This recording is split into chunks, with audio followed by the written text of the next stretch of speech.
আমার এক ছোট্ট ভাইকে 3 বছর জেলখানায় রেখেছে, কি নাম জানি ওর, জোরে বলেন। কালকে দেখে এসেছি জসিমউদ্দিন রহমানীকে 11 বছর অন্ধ প্রকোষ্ঠে রেখেছে এই ছোট্ট ছেলেটাকে।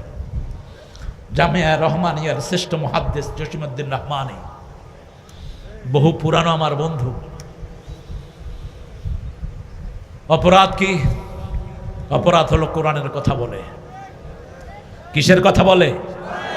কোরআনের কথা। আরো বলবো, কোরআনের বই থাকলে জঙ্গি। আমরা সবাই জঙ্গি, আমরা সবাই ইসলামের জন্য জান দিতে রাজি আছি। আছো না নাই? হাত তুলে দেখাও মুসলমান।